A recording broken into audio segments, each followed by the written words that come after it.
それでは1番をお選びいただいた方のリーディングを行っていきます。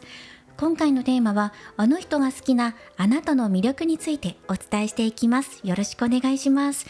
すでにオラクルカードでこちらあなたの魅力を出しています。あと、ここに出ているのが最後にあの人があなたに今伝えたいこととして出しています。で、プラスタロットカードを使っていきながら今回見ていこうと思います。はい。で、ここにすごく温かい印象をお相手が抱いているなっていうのを感じます。すごく心の芯から温かい人っていうのが入ってきますし、あなたの直感力や、そして心の芯の強さ、そして深い愛情、そこにお相手は魅力を感じてるんだなっていうのがすごく伝わってくる並びになってますね。あなたの魅力というのは表面的な装飾やきらびやかなものに頼らず、心の中、内面から自然に放たれる温かさと真実の輝きにあるとあの人は思っているようです。多くの人が肩書きや地位、物質的なものに価値を見出す中で、あなたはそれに惑わされず、もっと深い価値に気づいているんです。人は自分をよく見せようとしがちですが、あなたは自分らしさを大切にして無理をせず自然体で接していることで、周囲に安らぎと信頼をもたらしています。そしてそれを好きなお相手も感じ取っています。また、あなたは他人と自分を比較することなく、自分だけの道を歩んでいます。周りの人の成功やきらびやかさに目を奪われることなく、自分が本当に大切にしたいもの、心から愛せるものに焦点を置いているんです。その姿勢があなたの人間性をさらに輝かせ、多くの人の心を引き寄せています。あなたは恐れに立ち向かう勇気を持つと同時に、困難な状況にも冷静でいられる芯の強さを持っています。恐れや不安が現れることをあなたはただの足かせとは捉えません。それを成長の機会として捉え、自分の心と向き合い、乗り越えることでさらに強くなる方法をあなたは知っているんです。その揺るぎない信念があなたの魅力を増長させ、あなたの周りに、そして好きなお相手に勇気とインスピレーションを与えています。愛情についても、あなたは豊かで純粋な愛情を持ち、周りの人、好きなお相手に対して惜しみなくその愛情を表現しています。大切な人に対して大好きや愛してると素直に伝えることをあなたはしていますし、その愛が絆を深め、幸せのオーラを広げています。あなたの深い愛情は表面的なものではなく、心からの温かい輝きで周りの人々、そして好きなお相手を包み込んで癒しているんです。さらに、あの人が思うあなたの魅力として、あなたは周りの人の暗い部分や抱えている恐れ、悲しみを包み込む包容力があると思っているみたいです。優しい光をあなたは灯すことができます。あの人が困難だと感じているとき、あなたの存在が支えとなっていて、あの人の勇気を引き出し、前に進むための励みとなっています。あなたは決して避けることをせず、内面にある問題を受け入れて、その痛みや葛藤を癒す力を持っています。そのあなたの姿は、暗い森の中を照らす希望の光のようにあの人は感じていますし、あなたの真の美しさを引き立てています。このすべてがあなたを特別な存在として、心の美しさ、表面のきらめき以上にあの人に深い印象を与えているんです。はい、すごくね、素敵なカードも出てきています。愛がきらめくっていうウォーターメロントルマリン、愛情を表すカードですね。そしてきらびやかなもの、それは心から出てきている、放たれている輝きがたくさんあるんだっていうことと、あなたは不思議な魅力を持っていて、周りの人から注目される存在であるということ、未来を投資する能力のように近いかもしれない不思議なオーラをまとっているなっていうのをあの人は感じています。私がこれを見て一番感じるのが、あなたがあなたらしくいること、そしてプラス深い愛情をお相手に注いでいることで、じんわりとあの人に深い愛情、あなたの愛の力がエネルギーとしてお相手に伝わっているんじゃないかなっていうふうに感じました。はい、こちらがお相手が感じるあなたの魅力です。いいですね。何かあなたの一言が背中を押してくれるとか、信じられる。迷っている時にあなたがアドバイスをすると、なんか不思議とね、信じられる、説得力を感じるなど、あの人は思っていると思います。あなたにだったら本音で打ち明けることができるとかね、そういうことも感じているかもしれません。はい、ではこちらのカードを一旦まとめさせていただいて、あとはタロットカードを使って見ていきましょう。じゃあ、あの人はあなたとどんなお付き合いをしていきたい、どんな交流を交わしていきたいと思っているのか。まず最初にこちらのトランスペアレントのオラクルカード、こちらを軽くシャッフルして、そしてあの人があなたとどのような交流を求めているのかっていうテーマ、そしてアドバイスカードでも1枚引いていきます。そしてこの後にタロットカードであの人がどういうふうに思っているのか詳しく見ていきます。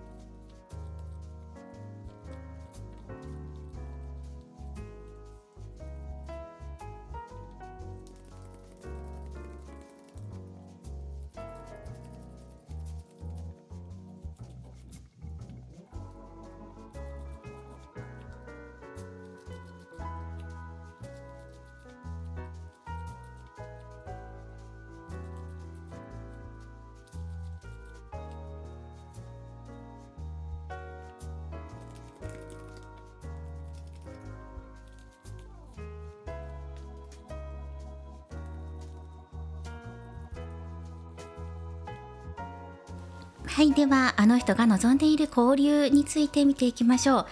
コミュニケーションを交わしていきたいっていうのがあの人の今思っていることかなと思いますね。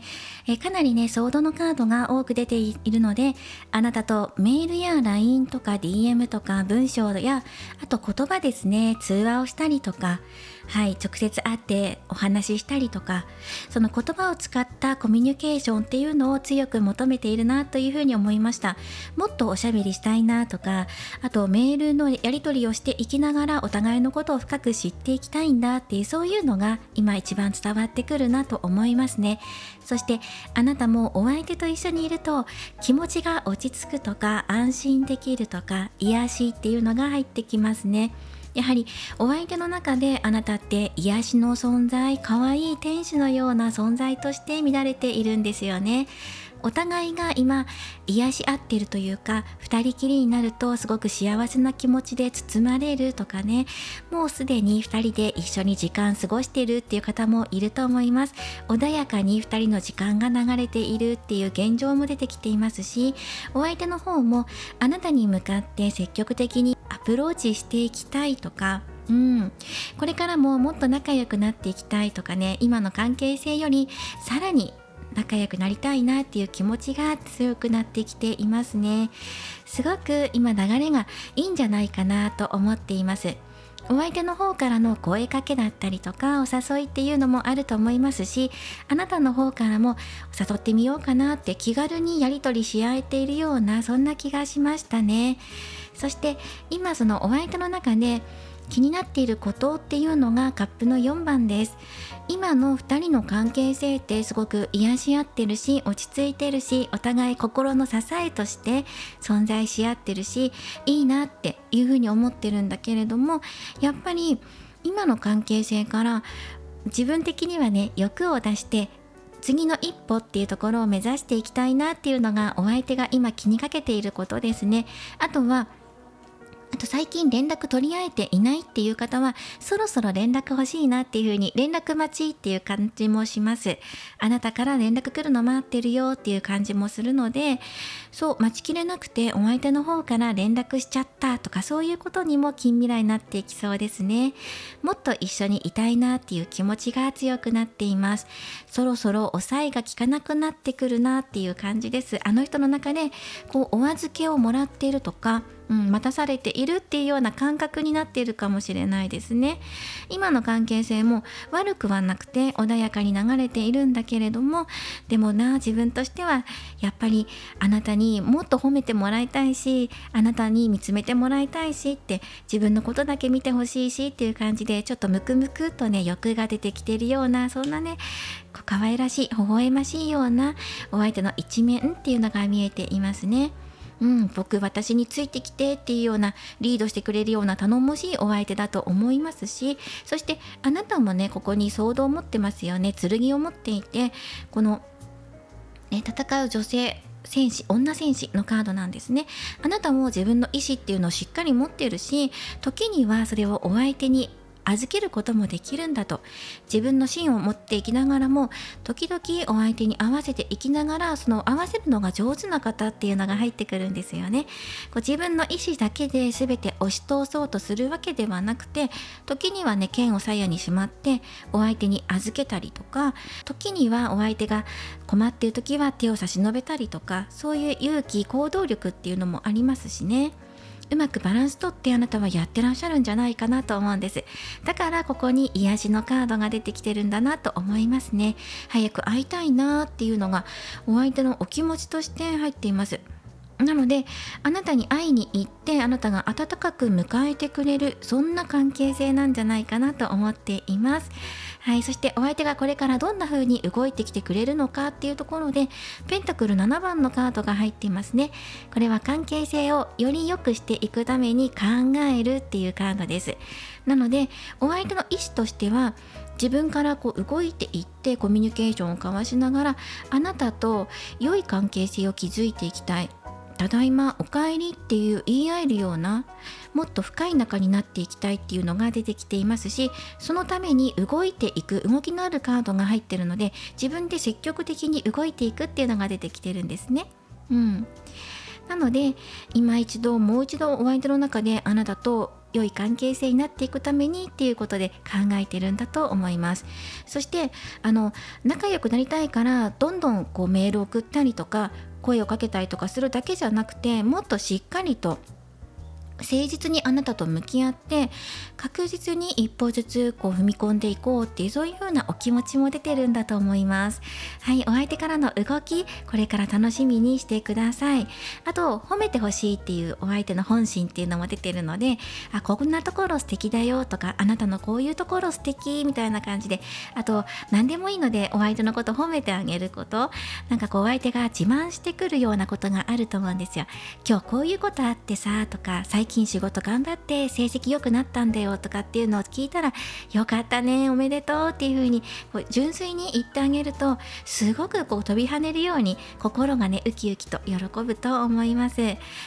ということで、あとはお相手が伝えたいメッセージっていうのをこちらにもらっています。そしてあとごめんなさい、こちらのカードですね、トランスペアレントのオラクルカードで、お相手が今あなたに求めている関係性っていうのを出しています。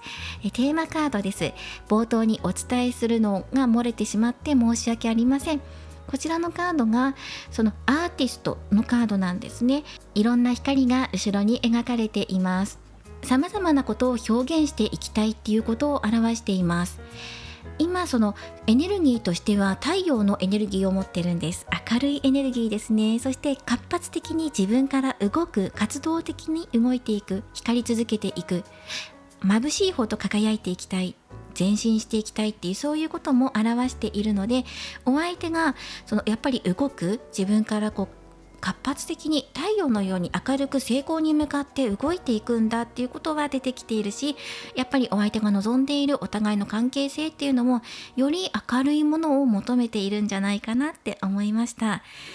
そしてこちらのカードもね、とても素晴らしいカードなんですね。このカードっていうのは春を表しています。春始まりとか、そうですね。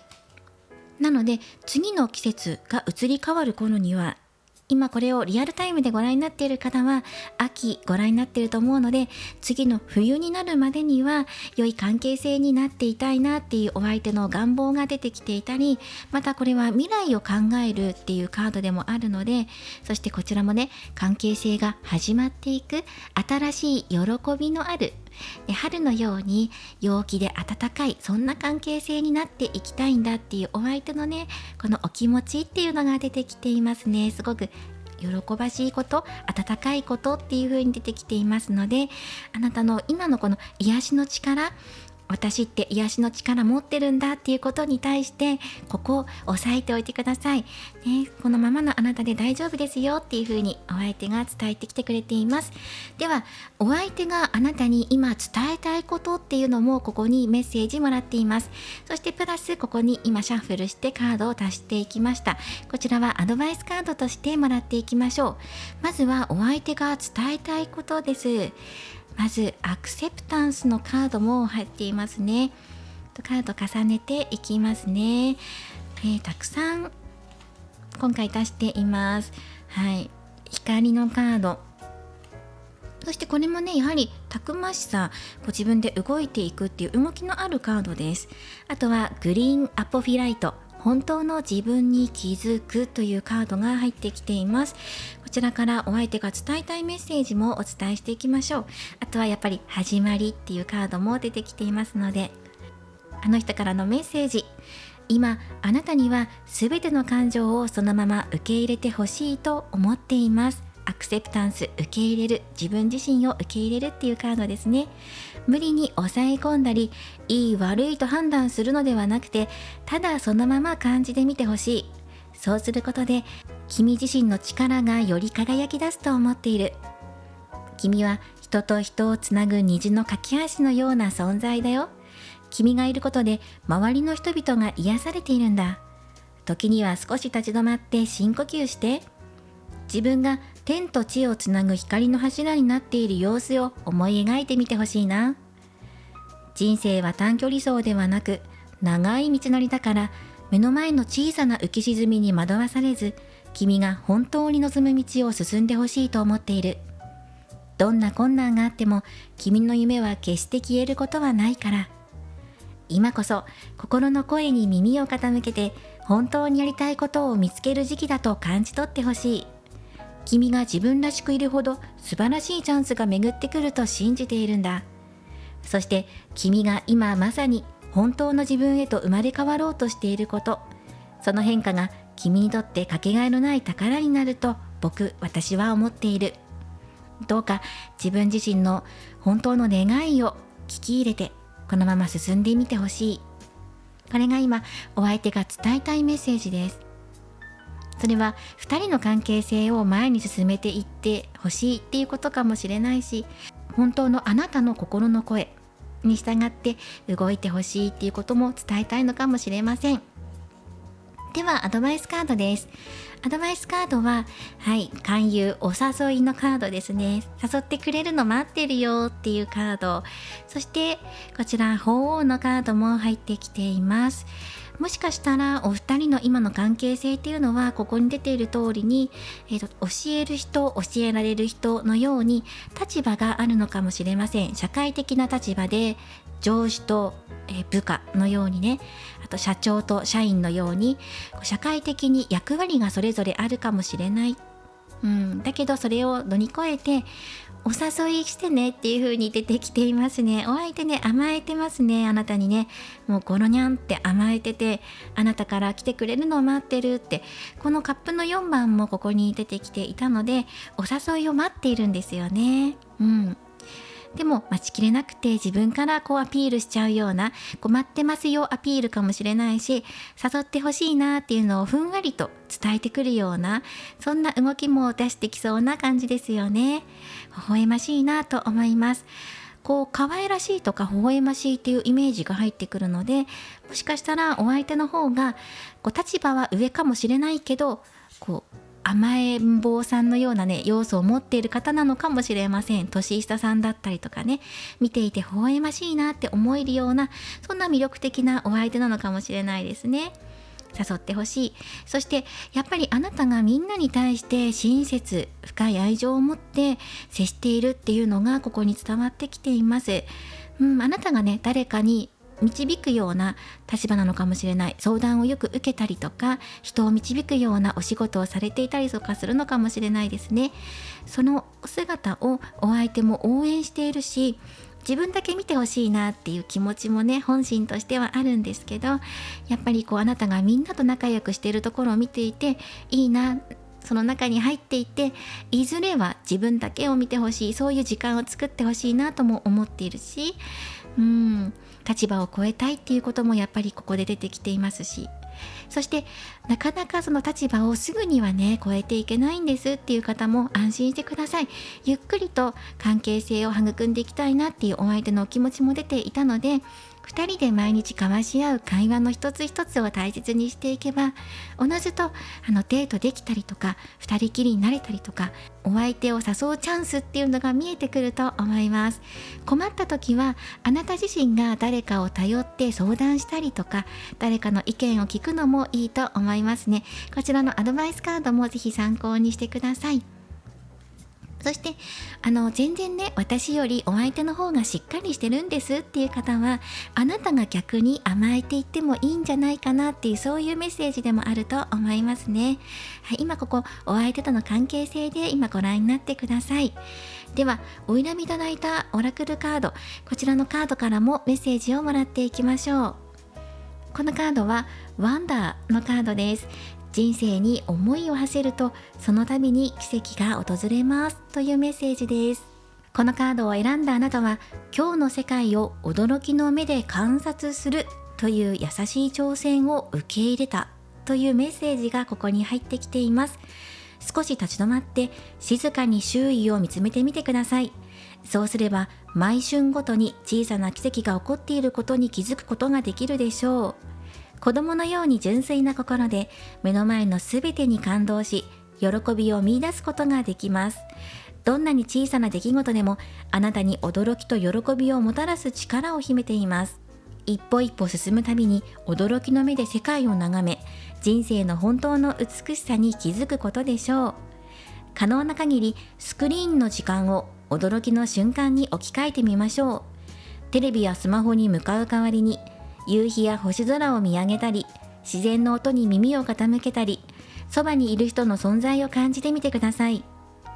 日常の中にこそ心を癒す瞬間や深い気づきが隠れています。その瞬間を大切にし、心に安らぎと喜びを招き入れましょう。はい、今スマホやテレビなどこのスクリーン画面を一旦距離を置いて自然の方に目を向けてくださいっていうことです。日常生活の中でも自然のこと、空を見たり雲の流れを追ったりとか、その自然の中に普通に日常的に流れているこの時の流れの中に驚き、発見とか、驚きというのはイコール人生の喜びとか再発見ということです。それを見つけることができて、そこで感じたことが今後より良い流れをつかみ取ることができるだろうというメッセージです。ぜひ今一旦ね、スマホを置く時間作って夜空を眺めたりとか、自然に触れる時間を作ってみてください。今回は好きな人が感じるあなたの好きなところ、魅力についてお伝えしたこと、そしてあの人が今あなたに伝えたいこともお伝えしていきました。お二人がより良い関係性になっていきますように応援しています。これからもリーディング動画を投稿していきますので、高評価やコメント、そしてチャンネル登録をよろしくお願いします。ではまた次回の動画でお会いしましょう。最後までご覧いただきありがとうございました。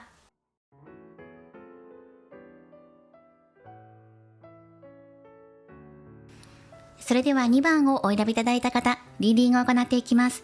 今回のテーマは、あの人が好きなあなたの魅力、あなたの好きなところについてお伝えしていきます。で、こちらもうすでにオラクルカードでカードを引かせていただいています。ここに隠れているのが、お相手があなたに伝えたいメッセージとしてもらっています。早速ですが、あなたの魅力お伝えしていきましょう。まずここ見えてくるのが、ここね、すごく印象的に見えるかなと思います。パキッとした目元とか、魅力的な瞳っていうのが入ってくる、パッチリとした瞳かもしれませんし、あなたのこの黒目だったりとかね、その瞳の形っていうのがすごく入ってくる、視線を感じるとか、そういうことが入ってくるかもしれないし、あと一見あなたははっきりしたように見えて、心が繊細な方っていうのもお相手が感じてるんじゃないかなっていうのをね、ここで感じました。そしてソウルメイトのカードも入ってるんですね。2人は魂のつながりっていうのをね、お相手が感じてるっていうことですね。不思議なご縁や魅力を感じる、惹かれているんだっていうことが出てきています。では詳しくね、お話ししていきましょう。あなたの魅力っていうのは、まるでこの小さな子猫のような好奇心と純粋に物事を見つめる姿勢にあるというふうにお相手は思っているようです。まるで毎日が新しい冒険のように、一つ一つの瞬間をあなたは大切にし、未知のものに対して心を開いていますよね。そのオープンな心にお相手は惹かれているみたいです。あなたは自分の感情や信念を見つめて、心の声に耳を傾けることで自分を深く知ろうとする姿を持っている。その姿を見つめていて、お相手はとても素敵だなっていうふうに感じているんです。さらにあなたの内側には豊かなエネルギーがあふれていて、周りにたくさんの幸せをもたらしています。その幸せなエネルギーはあなた自身から広がっていって、周りの人たち、そして好きなお相手を温かく包み込んでいます。人とのつながりを大切にし、共に成長しようとするあなたの姿は、まさにソウルメイト、魂のつながりの存在と呼ぶにふさわしいとお相手は思っています。あなたが持つその深い愛情と優しさは、他の人々、そして好きなお相手にとってかけがえのない宝物に映っています。あなたの心の泉は無限の豊かさで満ちていて、その優しい存在は周り、お相手を癒し、輝かせる魔法のような不思議な力があります。どんな困難があっても、あなたは心をオープンにして、お相手と向き合い、豊かで調和の取れた関係を築く力があります。あなた自身が愛や幸せの源であって、その溢れ出る温かさがあの人に安らぎと喜びをもたらしているんです。あの人だけではなくて、周りの人々にあなたは幸せを届けている、そんな力を持っているっていうことと、そしてそれ以上にあなたはたくさんの幸せに囲まれている中心人物なんだっていうことですね。それがお相手が感じているあなたの魅力として伝わってきます。そして幸せなエネルギーや前向きなエネルギーっていうのをすごく持っているんですが、自分自身のことになると、少し鈍感と言いますか、繊細、周りのことだったら人一倍察知する能力があって、すぐ気がついてどうしたの大丈夫とかって声をかけるんだけど、自分のことになると、自分がね今実はすごく苦しいんだっていうことに自分自身で気づくのが遅くなっちゃう、遅れちゃう、自分のことを後回しにして周りのことをすごく大事に思っているところが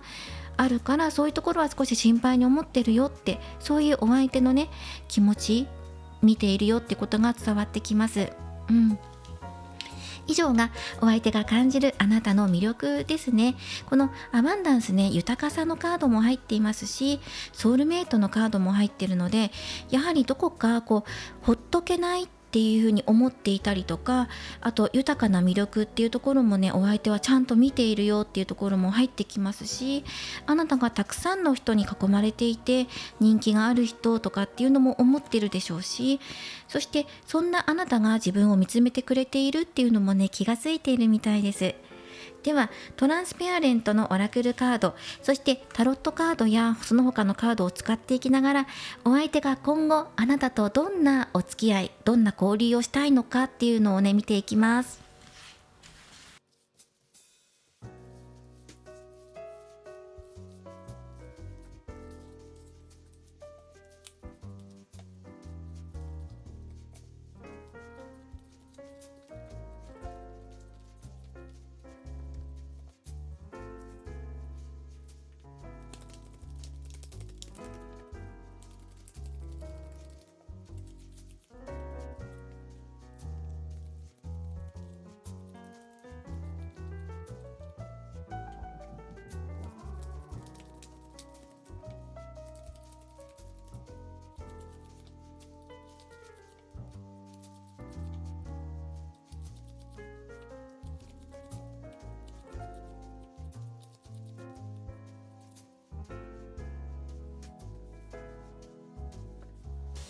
はい、それでは見ていきましょう。ここに出しているこの2枚のカードはアドバイスカードとして最後にもらっていきます。で、あとはですね、こちらのトランスペアレントのオラクルカード、これもそのお相手が伝えたいこととして最後にこちらももらっていきます。で、今ここですね、お相手が今あなたとどんな交流をしていきたいのかっていうところで、このカードっていうのが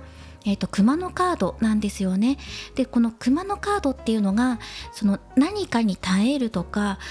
守る力とかね、そういうことも表してて、あとはその冬眠っていうのも表してる。眠って力を蓄えるとか、あと厳しい寒さ、冬を乗り過ごすっていうことがここで出てきているので、あとこちらのカードの並びも見ていて思ったのは、お相手が今何かに耐えているっていうこと、お相手だけじゃなくてお二人がそうなんじゃないかなって思ったんです。そしてでもね、安心してくださいって、今ね、この耐えていることっていうのが乗り越えて、最終的にここにお日様のカード、太陽のカードが昇ってくるから、物事はうまく順調に流れていくし、今滞っていることや厳しいって感じていることも解決して成功っていうところへ2人は流れていくんだっていうところ、ここ大きいですね。この太陽を信じてくださいって。そして月のカードも出てきていますし、タワーのカードだったりペンタクル5番も出てるので、今まさにとか少し前まで苦しかったとか、少し前からね引き続き苦しくて悩んでいて障害があってとか、すごくひどくね落ち込むようなこともあったって、いろんなことを今耐えているんだっていう、そんな2人の様子っていうのが見えてきているんです。ただあなたの中ではやっぱりお相手と結ばれる道っていうのを選んでいるし、お相手に寄り添っていきたい、ついていきたい、関係性を発展させていきたい、諦めたくないっていう、そういう気持ちが出てきていて、粘り強く取り組んでいく、諦めないんだって、どんなねことがあっても自分は取り組んで困難に立ち向かっていくんだっていうね、強いカードが出てきているんです。ワンドの7番。なのであなたはどんなことがあっても絶えず頑張り続けていくんだっていうね、強い意志が出てきているし、お相手もそんなあなたの姿勢っていうのを感じ取っています。そしてやっぱり今この困難だっていう感じていること、これをなんとか乗り切って、ここですね、天気を伺っているんです。運命の輪ペンタクルナイトっていうことで、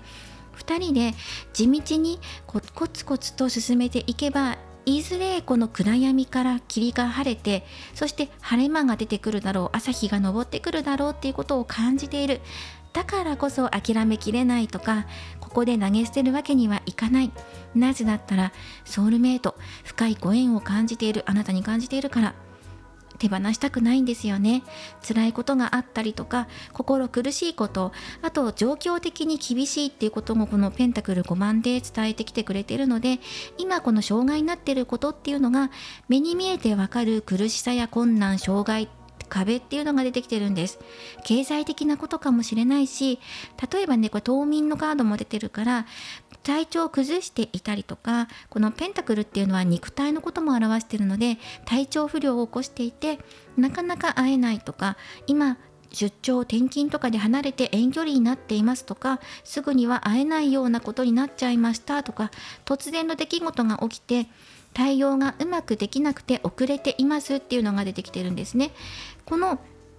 厳しさがあるから、今このモヤモヤしていたり不安だったりとか、この先どうなっていくんだろうっていうのをお相手も感じてるし、あなたも感じてるって。だけどお互いが諦めずに進んでいきたいんだっていう気持ちがあるから、だからこそ天気っていうのが掴み取ることができて、そしてやがて成功へと運命の輪は回り出していくんだっていうことをこのカードたちが告げてきてくれています。だから今は道が見えないとか不安とかっていうことがすごく強く出てるんですけど、決して諦めないっていう気持ちを持ち続けてくださいって。そうすればいずれこの厳しさ、冬、厳しい寒さから抜けて暖かい光が差し込んできますよって、やがてこの天気っていうのがやってくるのでっていうことで、このカードが出てきています。そしてじゃあその天気って何なの、いつなのっていうのは、こちらのアドバイスカードからもらっていこうと思います。このカードもね、その力強く耐えるとかそういうことが言われているので、今苦しいことがあっても耐えるんだっていうふうにお相手もね、それを強く感じている。やはりお二人にとって突然の出来事だったりとか、今の関係性が大きくガラッと突然変わってしまう。例えばお相手が異動になっちゃって離れちゃったとか、連絡取れなくなっちゃったって人もいるかもしれないけど、気持ちはつながってるんだよっていうことはお相手は伝えていてくれてる。そしてここね、明るくなっていきますって、バランスが取れていなかったことはバランス取れるようになっていくって、今ちょっとねモヤモヤとかネガティブなエネルギーが強くなってきているので、怖いなとかどうなっちゃうんだろうっていうことが多いんですけど、しばらくするとここ天気が来てまた全然違う世界っていうのが見えてくるので、今はちょっと耐え時かなっていうのが出てきていますね。ちょっと苦しいですよね。でもこの未来を信じてくださいっていうことですね。お相手がこれからどういう風にしていきたいかって言ったら、今辛抱強く耐えてることがあると。でもこれから先2人で明るい未来っていうのを2人でね、あなたと一緒にやっていくっていうようなお気持ちがあるから、お相手は投げ出さずにじっと耐えていることがあるんだってことを伝えてきてくれています。そしてどうかあなたも不安に思わないでほしい。そして衝撃的なことやどう対応していいかわからないっていうことが出てきたりとか、激しい勢いですね、何かがね崩れ去ってしまうような激しさっていうのを感じたとしても、それに負けないでほしいってことですね。崩れてしまう勢いに負けてしまってあなたが倒れてしまわないようにっていうふうに、あなたのことを心配もしているし、お互い耐えていこうねっていうことも、そして心配しないでって、いずれちゃんと立ち直っていくからねって、盛り返していくからねってことをお相手は伝えてきてくれています。だからどうか安心してっていうふうに伝えたいのかなっていうふうに思いました。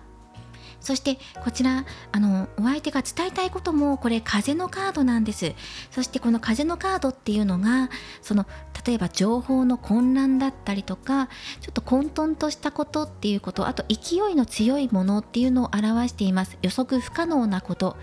そうですね。今この並びとかを見ていて、この風が今台風のような嵐のように感じるかもしれない。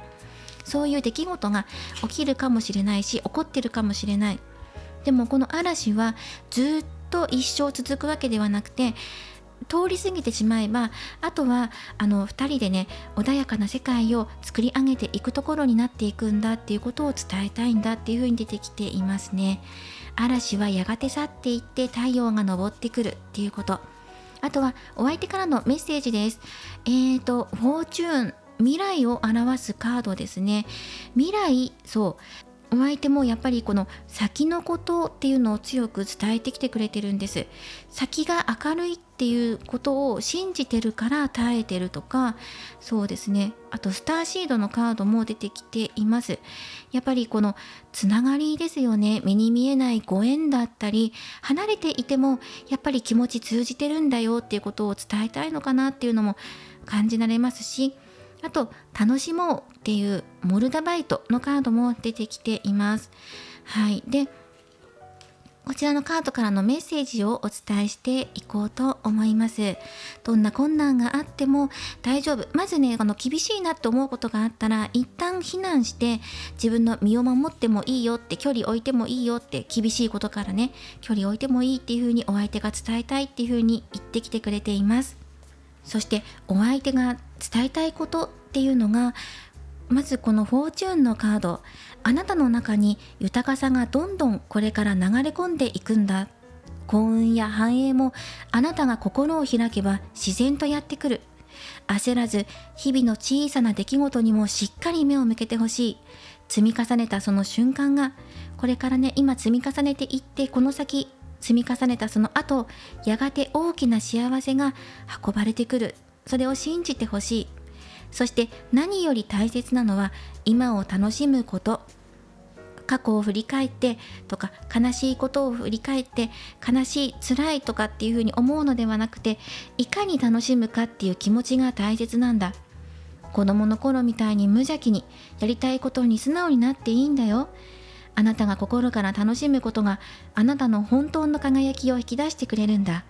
その輝きはきっと周りの人、周囲の出来事、そしてお相手自身にも伝わっていくから。君にはもうたくさんの幸せがあるし、これからも素敵な出会い、そして私とまた再会とか出会い、また会って話をする機会が訪れるはずだ。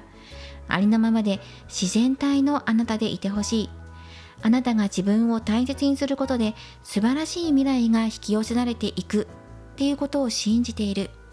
こちらのカードも巻き終わるっていうカードで、巻き割りをして日々のことをコツコツと積み重ねていきましょうっていうことですね。巻き割りをして、その巻きってじゃあ何に使うのって言ったら、冬の寒さをしのぐために薪を割りますね。大抵の昔の物語ではそのように扱われています。厳しい寒さを乗り越えるために、秋のうちに雪が積もってくる前に木を切っておいて、薪を作っておいて、小屋の中に薪を積んでおくんですよ。そして冬になると雪が積もるので、外に出て木を切ることができないんです。そして寒い。どうするかって言ったら、その小屋にしまってある薪を少しずつ毎日持ってきて、そして火を組んで、その暖かさ、火のぬくもりで冬を乗り過ごすんです。なので一冬分を乗り過ごす分だけの薪を切っておかなければいけないんですね。昔の人々はその秋になる頃、冬になる前までにこの薪割りの作業っていうのをやっていました。この厳しい冬を乗り越えるためにっていうことで、ここにも関連性があるんじゃないかなと思ったんです。厳しいことを乗り越えていくために、小さなことを少しずつ集めていって、そしてこの厳しさの中温めるようなことをしていってねっていうことをお相手は伝えたいのかなっていうふうに思ったんですね。そして悲しんでいるばかりだと、やっぱり巻き割っていても気持ち暗くなっちゃうので、巻き割りながらも温かいことを考えたりとか、なんか巻きうまく割れたなとかね、そういう些細なことでもいいから楽しむ気持ちっていうのを大切にしてほしい。そして未来を信じてほしいっていうのがお相手があなたに伝えたいことでした。では最後にお選びいただいたこちらのカード、リバイブのカードからのメッセージです。古いプロジェクトに新しい息吹を吹き込んでいきましょうっていうカードですね。今までの古きもの、それを手放すのではなくて、そこに新しい要素を取り入れようっていうカードです。そしてこのカードがあなたの元に届いたのは、かつて無限のインスピレーションを与えてくれた古いプロジェクトを再び完了させるためかもしれません。あるいは昔のやり方を新しい視点で見直す時がやってきたかもしれません。復活のカードは、長らく停滞していたプロジェクトや情熱に新しいエネルギーや興奮、そして新しい視点を吹き込むことを象徴しています。復活を表すカードですね。そして積もった埃を払い、窓を開け、新しい風を部屋に招き入れ、活気を取り戻しましょう。あなたの人生のどこにかつて溢れていたエネルギーが欠けているのでしょうか。それはお家でしょうか。人間関係、キャリア、ビジネス、趣味のどれかが少し変化を必要としているのかもしれません。まずは何が変化を必要としているのかを認識し、それを実現するための小さな行動を始めることが大切です。不要な感情や考えを捨てることから始めるのもいいでしょう。例えばパソコンの古いファイルやスマホのカメラロールを整理するのは素晴らしいスタートとなります。昔のノートや日記を読み返し、心に響くアイディアが浮かんでくるかもしれません。復活は日常に少し違うものを加えるだけで叶えられていくかもしれません。何年も同じ朝食を食べ続けてはいませんか？そろそろ新しいものに挑戦する時です。毎日に新しい息吹を吹き込み、リフレッシュする心構えを持っていきましょう。はい、窓を開けて新鮮な空気を吸い込んでくださいというメッセージです。ぜひね、この深呼吸とか新鮮な空気を吸い込むっていうのを実施してみてください。それだけでもね、気分が変わると思います。このリバイブからのメッセージをお受け取りください。はい、そしてあとはこちらですね、アドバイスカードをお伝えしていきます。リバイブ復活のカードと一緒に見ていきます。集中力、そしてこちらやっぱりこれもね、太陽のカードが出ています。2枚目ですね。同じく成功とか喜び、はい、2人が手を取り合ってまた会えるとか、何かね、このまた会えるっていうのが入ってくるんですね。なので一時的に連絡取りづらいなとか、少しだけ会う間隔が空いちゃったとか、全く会えないわけじゃないんだけど、前より今の方が会えていないなとかっていう風に少し寂しさを感じているような方もいるかもしれないですね。何かこうまた会えるよっていうのが入ってくるんですね。あとまた楽しい時間を過ごせるよとかね、そういうことも伝わってきます。成功を信じてください。喜び、繁栄、成功です。これね、2枚とも太陽が出てるから、2人の力を合わせれば乗り越えることできるよって、2人の力を合わせていこうって、復活はもうすぐだよ、もうすぐ夜明けがやってくるよって、新しい空気吸い込んで、そして手を伸ばして、集中して、今自分が何をするべきか目標を定めて、そこに集中して取り組んでいくんだって。手を伸ばすときはお互いが求めていることだよね。あなたが求めていることを手を伸ばして、あと取り組んでいきましょう。そして気が散って集中できないっていうことがある方は、集中できない原因を取り除いていきましょうって。そしたらもっと明確に自分がどうしていきたいのかとか、どうしようっていうことが見えてくるからねっていうふうに言われています。ぜひこのアドバイスも参考にしてください。成功をつかみ取ろうって、太陽に手を伸ばそうっていうメッセージです。お二人の未来がより良い流れになっていきますように応援しています。これからもリーディング動画を投稿していきますので、高評価やコメント、そしてチャンネル登録をよろしくお願いします。ではまた次回の動画でお会いしましょう。最後までご覧いただきありがとうございました。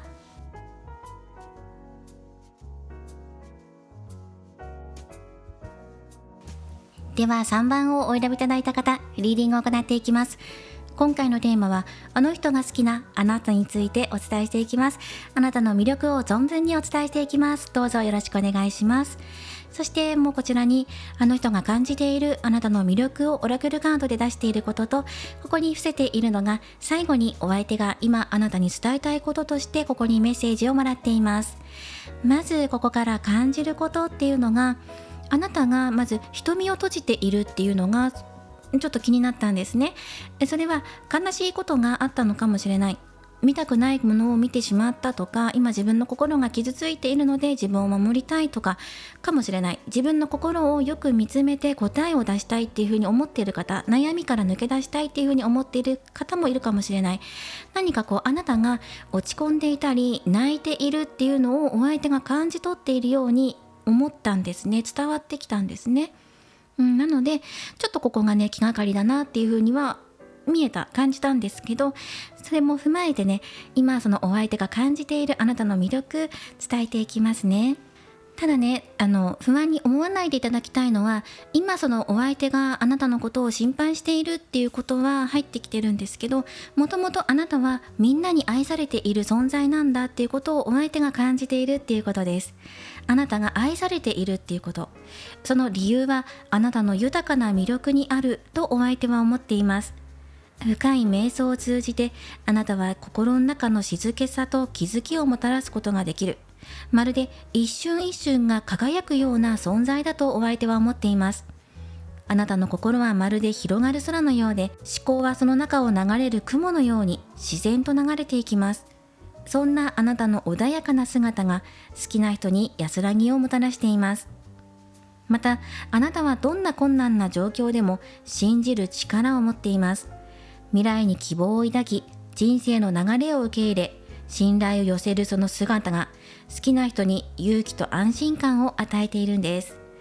あなたが信じて歩んでいく姿は、好きなお相手にとって光となって映っていますし、お相手自身が前に進む力としてあなたからエネルギーをもらっています。さらにあなたは過去の経験を惜しみなくシェアして好きな人を支えているでしょ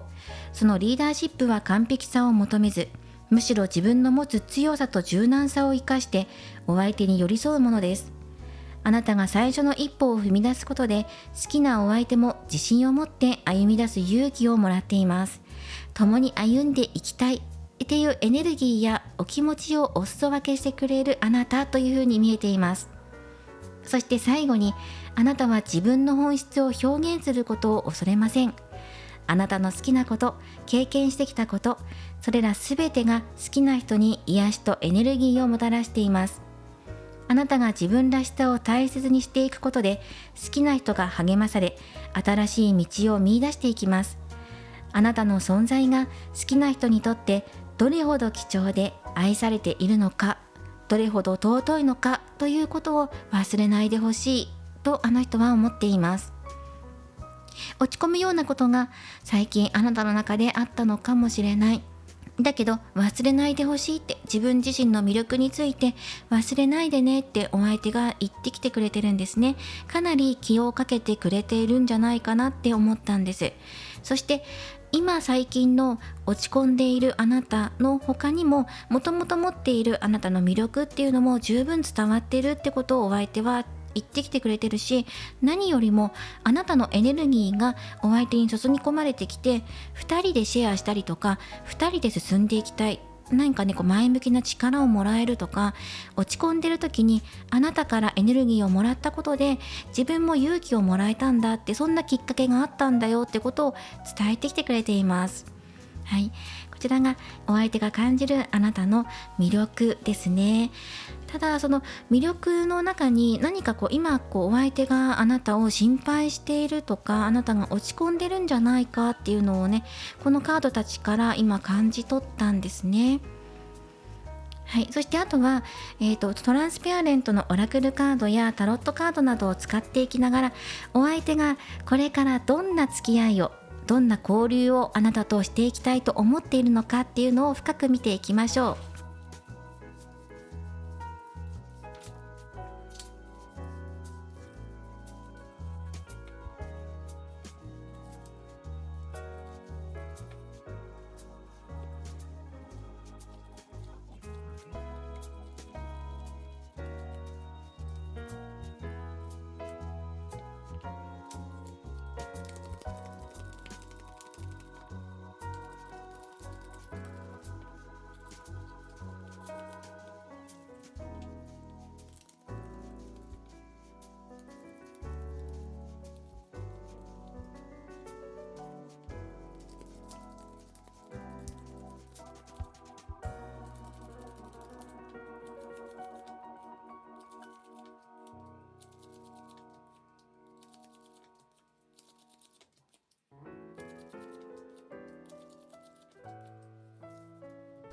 はい、それでは見ていきます。まず、あなたがやっぱり今すごく落ち込んでいたりとかっていうのが入ってきますね。そして元気出してとか、落ち込まないでとか、そうですね、あなたがそのお相手との関係性かもしれないし、うまく進んでいかないとか、思った通りに物事が流れていかないからちょっとがっかりしていたりとか、そのデートがね延期になってしまったとか、最近会えていないとかね、お相手のことで落ち込んでいるのかもしれないし、またそうじゃないところで、例えばお仕事が最近うまくいっていないとか、人間関係がうまくいってなくて好きなお相手にそれを相談しているのかもしれません。あなたが今ひどく落ち込んでいるっていうこと、そして体調を気遣っているっていうのが入ってきています。お相手がやっぱり心配してるんですよね。早く元気になってとか、あなたにすごく魅力があるからって、なんでそれをみんな分かってくれないのかなっていうふうにお相手は思ってるし、何かね、あなたがひどく落ち込んでいたりとか、自分で自分のことを責めすぎてしまってるから、その必要は全くないんだよって、あなたはとても素晴らしい魅力を持っているんだから、その魅力に早く気づいてとか、自信取り戻してとか、元気になってまた一緒になって遊ぼうとか、そういうことを伝えてきてくれています。とっても心配している。そしてあなたとどんな交流を求めているのかって言ったら、やっぱり楽しい時間とか優しい時間を過ごしていきたいんだよねってことをお相手は伝えてきてくれてるんですね。このカワウソのカードっていうのが、喜びや楽しさとかおしゃべりとかね、コミュニケーション、楽しいコミュニケーションを表している。遊びとか、遊びっていうのはデートするとかそういうことです。楽しいお食事をしたりとか、楽しい時間持ちたいねって、遊びに行きたいねっていうことなんですね。なのであなたに対して今楽しい時間が早くね2人で持てるように、あなたの体調を回復することだったりとかですね、あなたが決めたことって決めて動いてきたことっていうのは間違ってないんだよってお相手は認めてるんですね。肯定してくれてるんです。他に否定してくる人がいるのかもしれない。誰かに否定されたから自信がなくなっちゃったとか、動けなくなっちゃったとか、ストレスになって動けない、体調不良、心の病だったり、うまく起き上がれない、なんかしんどいんだよねとかね、そういうふうに思ってるっていうのが入ってくる。その否定されてるってことは、あなた自身の魅力を誰かに否定されるようなことだったりとか、そんな発言をね受け取っちゃったとか、あとはそのお相手と恋愛を進めるにあたって自信がなくなっちゃったとかね、自分で決めて動いていったんだけど、果たしてそれは正しかったんだろうか、合っていたんだろうか、動いたけど自分の思った通りにいかなくて、やっぱり自分のことが自分自身認められない、自分がうまくいかなかったから悪くなっちゃったのかなっていうふうに思ってるような、そんな感じですね。で、いずれの形にしてもあなたが今不調を抱えているということで、言いたいのは、お相手はその不調っていうのはあまり気にしすぎることないよって、あなたがやってきたこと間違ってない、十分に癒して、心と体を癒して回復させたら一緒に遊ぼうって、楽しい時間、もう純粋に2人だけで楽しい時間過ごしたいんだよねってことを言ってるんですね。だからがっかりすることとか落ち込むことがあっても、そうじゃないところに目を向けてって、あなたはとても優しい愛情深い人なんだよって、お相手にとって魅力的な存在として映っているんだけど、それをあなた自身が否定してしまってはいけないよっていう風に出てきてるんです。そうですね。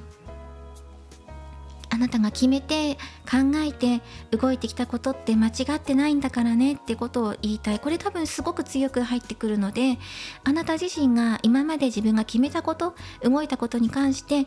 間違っていたのかなって思っていたりとか、そうですね、ひどく今落ち込んでいるっていうのが入ってくるから、あまり自分自身のことを責めすぎたりとか、そうですね、あとネガティブに捉えすぎることなくねっていう風に入ってきています。自分自身の魅力に気がついてとか、そうあなたからたくさんの愛情をもらってきたし、これからその愛情の交わし合いというかね、そこにはその打算的な考えとか計算とか、やり取り駆け引きとかもなくね、純粋に2人で楽しい時間、楽しい食事、一緒にいて楽しいねって、ただそれだけを感じたいんだっていうことですね。そしてお相手の方から声かけとか、どうしたのとか、大丈夫だよとか、そういう温かい言葉っていうのが入ってくると思うんですね。やっぱりこれから先、お相手の方から歩み寄っていきたいって、気持ち的にはすぐにでも伝えたいことがあるとか、何とかしたいとか、自分の方からあなたの方に向かっていきたいっていう気持ちはあるんだけど、でもね、自分自身でせかすことなく、ゆっくりとあなたの体調とか調子、心の調子を見ながら進めていきたい、迎えに行きたいんだっていうことをお相手は伝えてきてくれています。そしてただね、口約束するだけとか、口で大丈夫だよっていうだけじゃなくて、お食事にお誘いしたりとか、2人で一緒にいる時間をしっかり持って、または話し合う時間とかね、顔を合わせたりとか、様子見に来たりとか、実際に動いて、そしてあなたに安心感を与えたいっていうことを言ってきてくれています。はい、なんか電話をかけたりとかね、メールをよこしたりとかで、最初は大丈夫っていうメールかもしれないんだけど、徐々にあなたが回復していくのを見たら、そろそろね遊びに行こうかとか、落ち着いたらゆっくりとどこか行きませんかとか、そういうことで動いてくるんじゃないかなと思います。はい、ということで、お相手が今あなたに伝えたいメッセージとしてこちらのカードも出しています。これは火星のカードですね。火のエネルギーを司っています。火星というのはまず勇気や情熱っていうのを表しているし、プラスその自分で活発的に動いていくその方向性っていうことに対して、何かお相手が伝えたいことがあるのかもしれません。もう少しここにカードを足してみていきます。一番最初に出していたお相手からのメッセージを踏まえながら見ていこうかなと思います。まずハーモニーのカードです。調和ですね。それはあなたのライフスタイル、心身のバランスを整えてほしいっていうことが一番入ってくるかな。あなたはすごく美しくてナイーブな心を持っている。美しいけど傷つきやすい。そんな傷つきやすいあなただからこそバランスを崩しやすい。だから支えてあげたいっていう気持ちもあるし、あなた自身がやっぱり人一倍自分の生活に手をかけるというかね、その周りの人だったらちょっと寝ればすぐ治るやってぐらいのことでも、あなただったら1週間ぐらいずっと一人で抱えたりとか、丁寧にケアしてようやく回復するような時間がかかる方なのかもしれない。それだけ繊細だっていうことですね。自分の心を修復するのに手間暇かかるんじゃないかなって。それが悪いわけじゃないですよ。それぐらい繊細だっていう風にお相手は見てるし、実際そうなんじゃないかなって思うんですね。そしてロイヤルハートのカードも入っています。誠実に向き合いたいっていうことをやっぱりお相手は伝えてきてくれてるし、やっぱり2人でね向き合って一つのことを成し遂げたいことがあるとかね、そういうことも入っています。アウェイキン、目覚めのカードも入ってますし、ペリドット、新しい風が吹くっていうカードですね。そしてこの火星のエネルギーっていうのがどこに作用してくるのかなっていうのをちょっと考えながらお話を進めていきたいんですね。その立ち上がる力、エネルギーっていうところを今伝えたいのかなとも思います。あなたがひどく落ち込んでいたり寝込んでいたりとか、または寝不足だったりとかですね、不調っていうのを感じるので、そこからそのエネルギーを復活させるためにこの火星のエネルギーが入っているような気がします。動いていく動きのあるカードなんですよね。だからといって無理してなんとか今の状況を切り抜けてほしいとかそういうことを言ってるのではなくて、まずはこの安定したこの信頼関係だったり、あなた自身の自分自身を信じる気持ちだったり、自分の心と体、ライフスタイルのこのバランスを整えてほしいっていうこと、ここに注力を注いでほしいっていうことを伝えたいのかなと思います。自分を信じることを恐れることなく勇気持って自分自身信じてあげてっていうことなのかなとも思いますし、自分って変わってるんだとか周りと違うんだってことを嫌だっていうふうに思わないでほしいって、あなたはあなたで素晴らしいアーティストなんだっていうふうに伝わってくるんですね。いや私そういう活動してませんとかではなくて、あなたっていう人生を彩るのはあなたであり、あなたの人生の主人公はあなたなんだよってことをお相手が言ってるんです。あなたっていう作品を作り上げているあなたっていうクリエイターなんだって、アーティストなんだってことなんです。だから自分の人生や自分の生き方をより美しくクリエイトしていていう風に表現してねっていう風にお相手が伝えたいんじゃないかなっていう風に思いました。そしてお相手が伝えたいことを、そうですね、あなたは周りと調和しながら生きる力を持ってるんだっていうことを忘れないでほしい。あなたが日々心の平安、心を落ち着かせることや喜び、感謝を大切にしている姿が本当はとっても美しいということを私は知っているよ。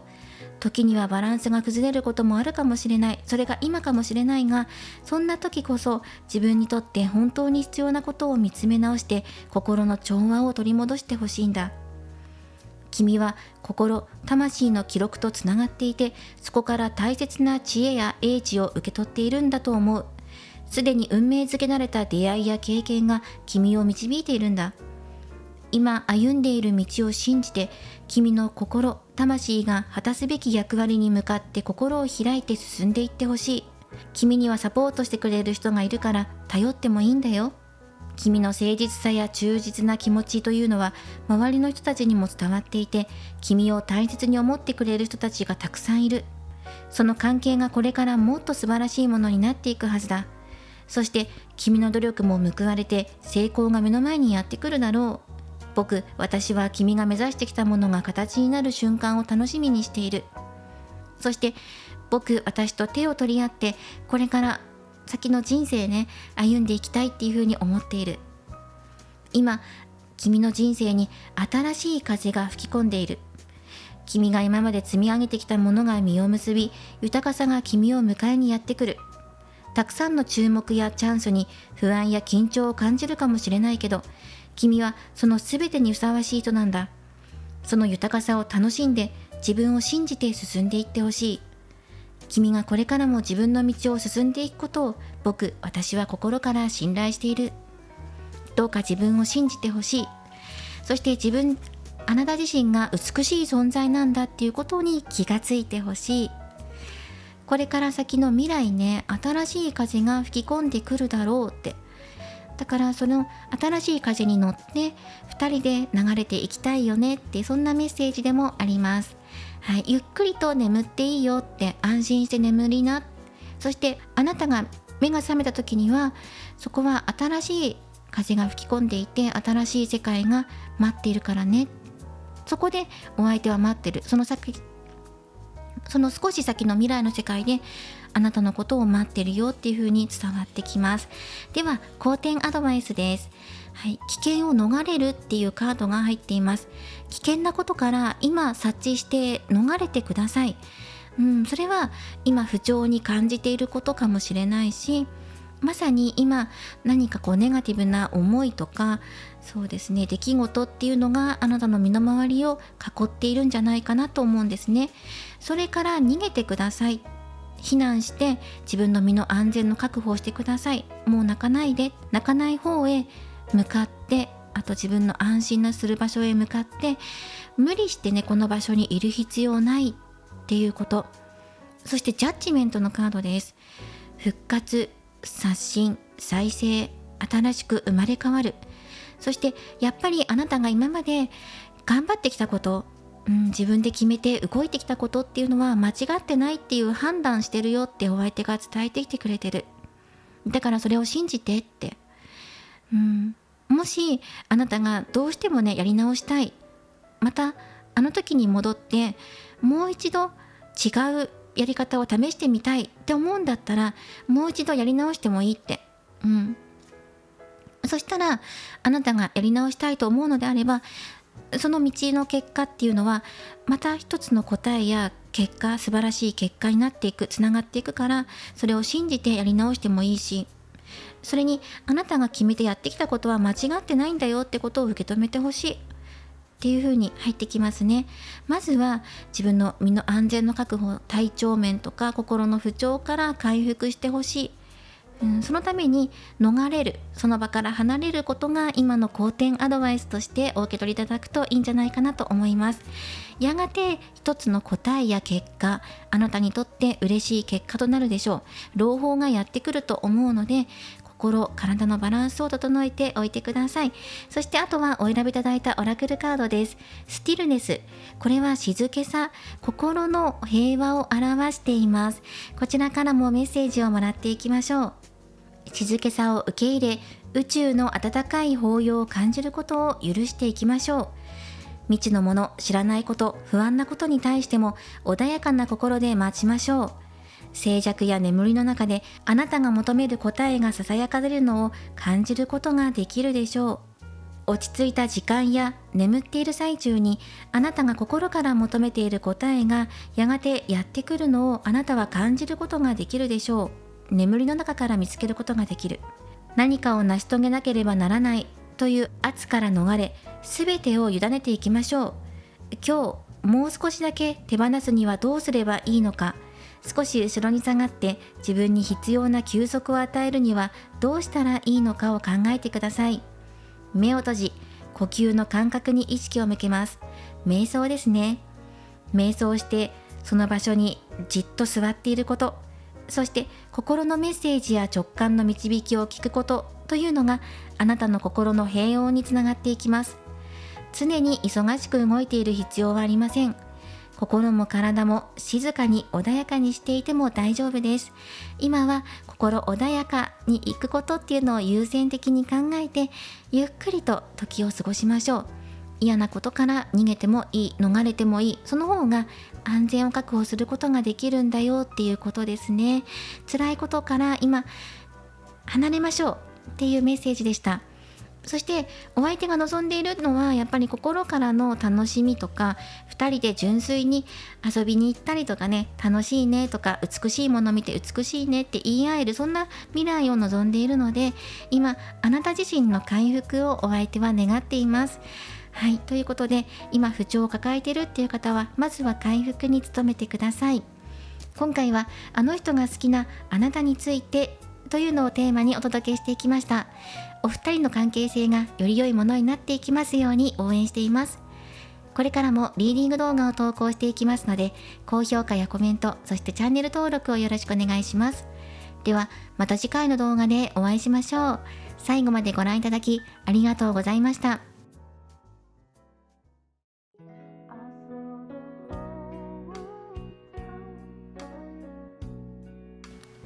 今回のリーディングは以上となります。あの人が感じているあなたの好きなところ、長所についてお伝えしていきました。ぜひ自信を持ってこれから先歩んでいけますように、背中を押すようなメッセージになればなと思っています。はい、そしてお相手が今気にかけていることや、あなたと今後どうしていきたいのかなっていうところも見ていきましたので参考にしてください。今回はタロットカードを使って3択でプチ占いを行っていきます。ネイルチョークアートさんのタロットカードを使って3枚出していきますので、お好きなもの1枚お選びください。左、真ん中、右とカード3枚並べます。直感です。